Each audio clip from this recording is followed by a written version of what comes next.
ایمان لاتے ہو اور بعض کو انکار کر دیتے ہو. فما جزاء من یفعل ذلک منکم، تم میں سے جو کوئی بھی ایسا کرے اس کی اور کیا سزا ہو سکتی ہے؟ الا خزی فی الحیات الدنیا، کہ دنیا کی زندگی میں اسے ذلیل اور خوار کر دیا جائے. وَيَوْمَ الْقِيَامَةِ يُرَدُّونَ إِلَىٰ أَشَدِّ الْعَذَابِ، اور روز قیامت شدید ترین عذاب میں جھونک دیا جائے.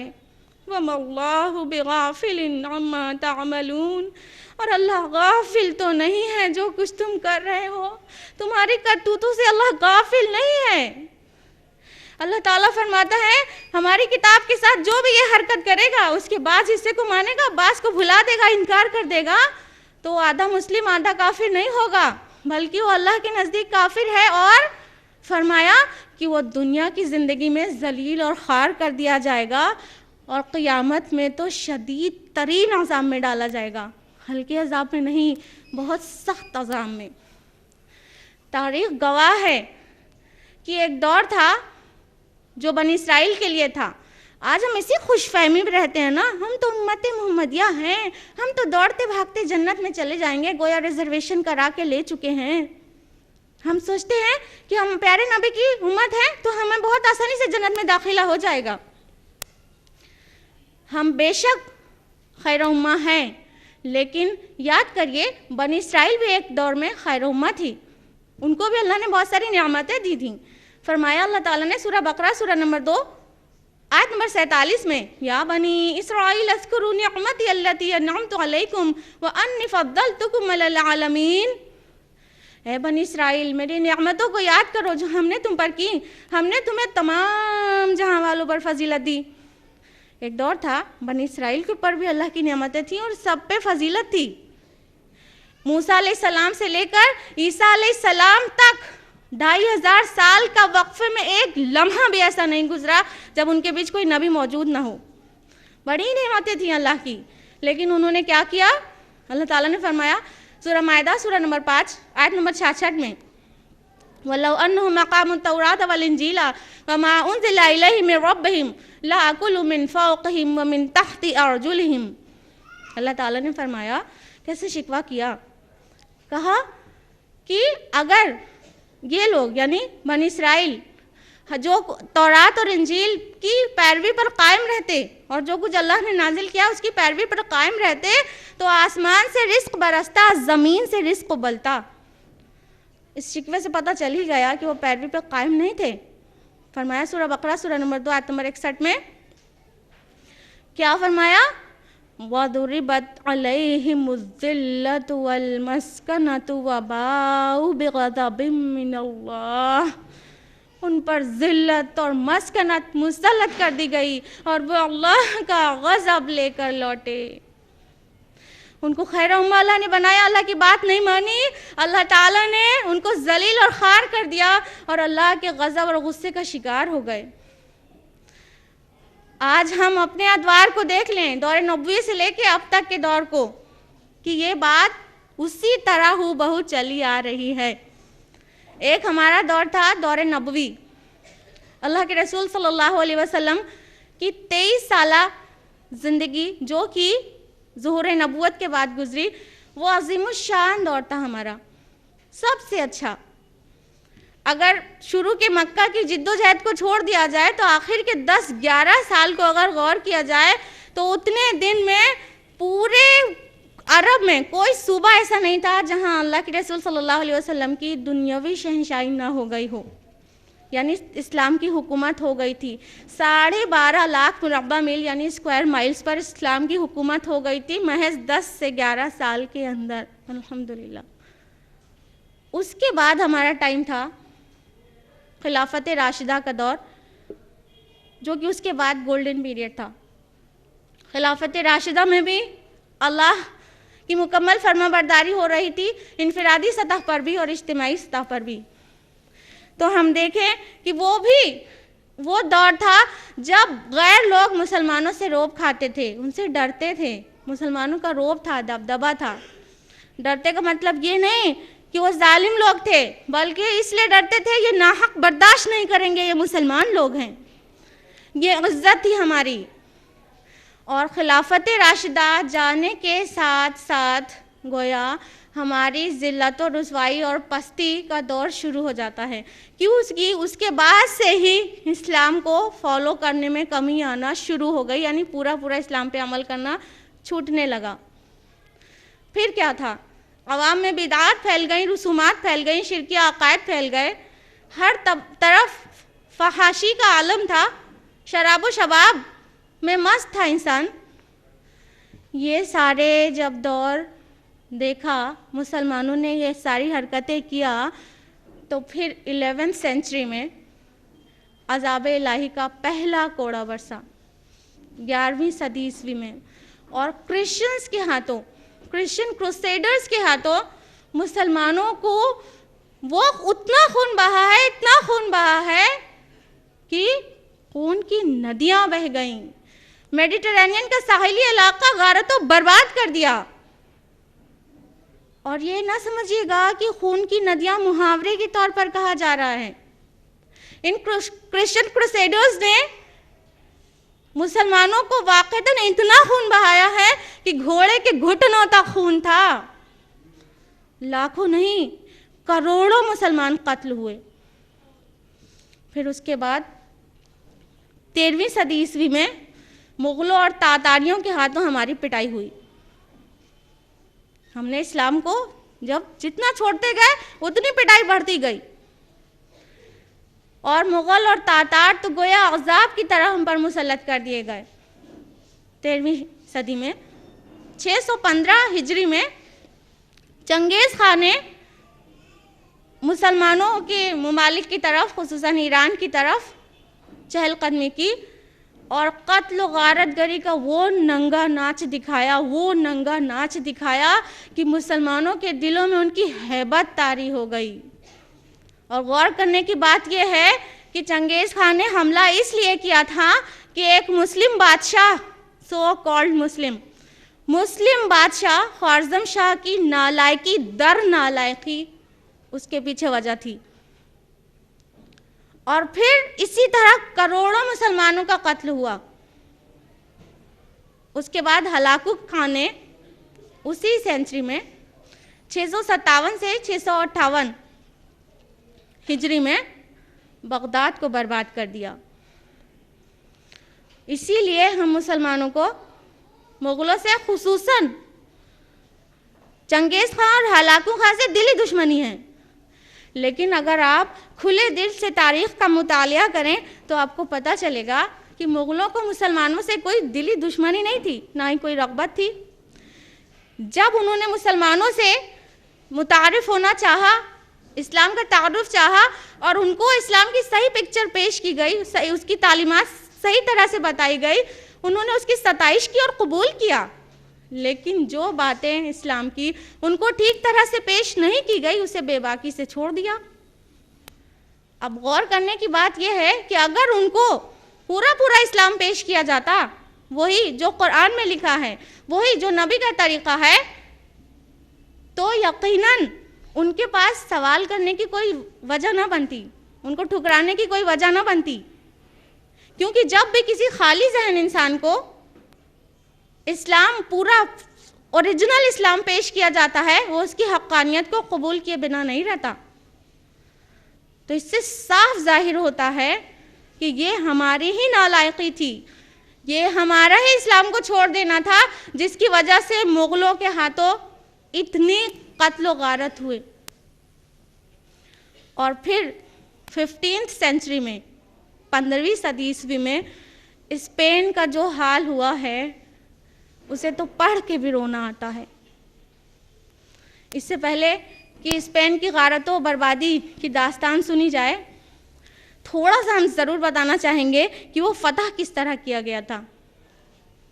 92 ہجری یعنی 711 عیسوی میں طارق بن زیاد سپہ سالار کی حیثیت سے اسپین میں داخل ہوتے ہیں، اور اسپین کے مشن کو لیے ہوئے ان کے پاس مسلمانوں کی فوج میں صرف 12,000 کا لشکر تھا، 9 مسلم بربری، اور ان کے سامنے جو تھے عیسائی وہ 2 گنا نہیں تھے، 4 گنا نہیں تھے، 8 گنا تھے، 8 گنا۔ ایک طرف 12,000 مسلمانوں کا لشکر اور دوسری طرف 1,00,000 کا لشکر جرار۔ مسلمان نو مسلم ان کی سرزمین نہیں، عیسائی ان کی سرزمین آب و ہوا سے واقف، اور ایک سے بڑھ کر ایک بشپ اور پادری اور جنگ کے لیے اکسانے والے لوگ، ان دونوں کے بیچ مقابلہ ہوتا ہے، اور الحمدللہ کہ 12,000 مسلمانوں کا لشکر شکست فاش دے کر آتا ہے اس لشکر جرار کو، عیسائیوں کے۔ یہ عظیم الشان جنگوں میں لکھا جاتا ہے تاریخ میں۔ 800 سال تک مسلمانوں نے اسپین میں حکومت کی، اور ان 800 سالوں میں بہت ترقی کی، خصوصاً ایجوکیشنل فیلڈ میں۔ تعلیمی معیار تو ان کا یہ ہو گیا تھا کہ ویسٹرنرز جتنے بھی ہیں، یوروپینز اسپیشلی، ان کو رول ماڈل سمجھنے لگے تھے، اور ایگریکلچر فیلڈ میں بھی ان کو رول ماڈل سمجھنے لگے تھے۔ خوب ترقی کی، لیکن رفتہ رفتہ اسلام کو بھولتے گئے، اسلام سے نکلتے گئے، ایک ایک سیڑھی اترتے گئے۔ پھر 800 سال کے بعد عذاب الہی کا وہ کوڑا برسا ہے جس کو سن کے بھی، پڑھ کے بھی کسی کی آنکھیں نم ہوئے بغیر نہیں رہتی۔ غرناطہ شہر، گراناڈا شہر کے نقصان کے ساتھ پورا کا پورا اسپین ہاتھ سے چلا گیا۔ ہوا یہ کہ قلعے کے اراؤنڈ عیسائیوں نے محاصرہ کر لیا، اور مسلم بادشاہ ابو عبداللہ اور تمام مسلمانوں کی کم ہمتی مسکنت کی وجہ سے ان کی جنگ کرنے کی ہمت نہیں ہوئی۔ سلطان ابو عبداللہ نے معاہدہ کر لیا عیسائی بادشاہ قسطلہ سے، معاہدے پہ سائن ہو گیا۔ اس کے بعد عیسائی بادشاہ قسطلہ اس نے اعلان کروا دیا کہ اسپین کے سب سے بڑے پادری کو کہہ دیا کہ وہ شہر میں فوج کے ساتھ پہلے داخل ہو، اور قصر حمراء کی سب سے اونچے والے برج پر اسلامی نشان کو گرا کر کراس یعنی صلیب نصب کر دے۔ صبح کا سورج جب چڑھتا ہے اور چاندی کی صلیب پر سورج کی شعاعیں پڑتی ہیں، اس سین کو دیکھتے ہوئے، اس شبھ مہورت کو کے انتظار میں بادشاہ قسطلہ رکا ہوا تھا، اور اس سین کو دیکھ کر وہ اپنی ملکہ کے ساتھ فاتحانہ قلعے میں داخل ہوتا ہے۔ انا للہ و انا الیہ راجعون۔ کس طرح سے اسلام کا نشان ہٹا کر وہاں صلیب شرک کا اڈا بنا دیا گیا۔ مسجد قرطبہ میں نمازوں کے بجائے عیسیٰ علیہ السلام کی شبیہ لگا دی گئی، کراس لگا دیا گیا، اور چند ہی سالوں میں ساری کی ساری معاہدے کی شرائط بھول گئے۔ اور ذرا اس کا حال بھی سنیے، وہ جو سلطان تھا ابو عبداللہ، جب وہ اپنے شہر سے نکل کے ایک پہاڑی پر پہنچا تو شہر گراناڈا یعنی غرناطہ کی طرف آخری نظر ڈالا تو بے ساختہ رو پڑا۔ اس کی ماں اس کے ساتھ تھی، کہنے لگی جب تو باوجود مرد سپاہی پیشہ ہونے کے اپنے ملک کو نہ بچا سکا تو اب مثل عورتوں کے ایک گمشدہ چیز پر رونے سے کیا فائدہ۔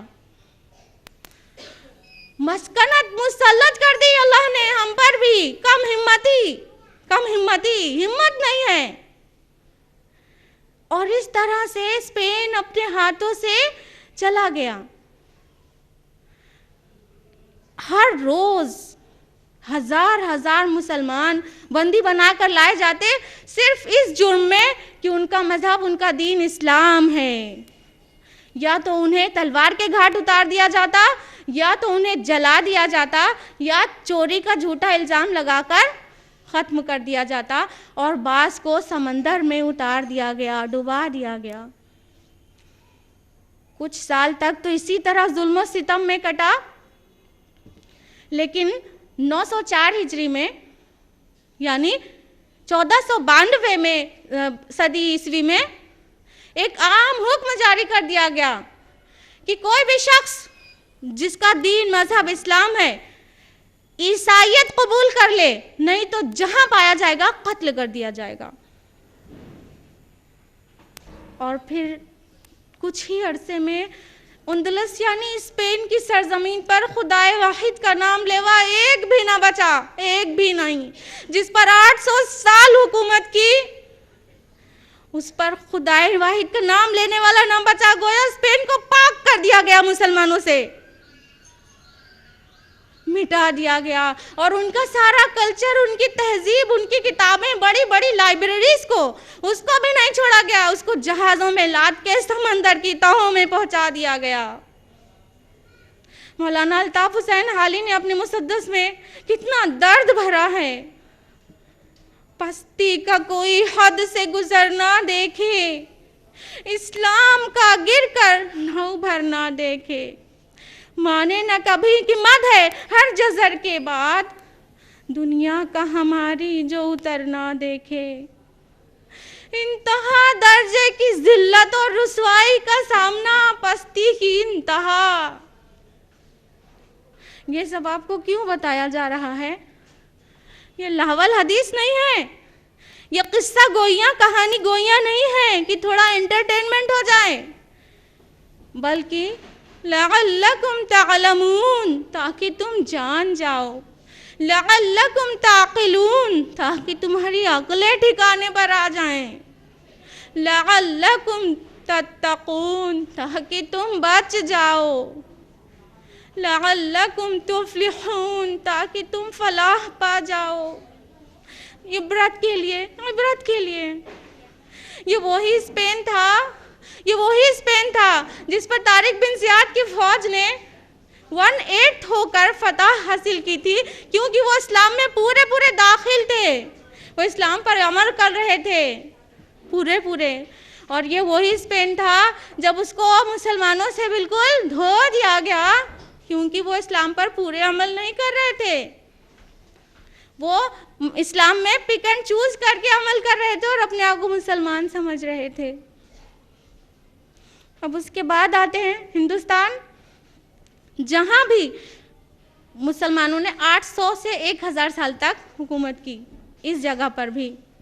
لیکن آج آپ کو خوب معلوم ہے، یہ ہندوستان میں بھی انٹرنیشنل میڈیا کی دیکھا دیکھی مسلمانوں کو دہشت گرد کہا جا رہا ہے، ٹیررسٹ کہا جا رہا ہے۔ ہندوستانی بھی یہ کہہ رہے ہیں کہ مسلمان ٹیررسٹ ہوتے ہیں۔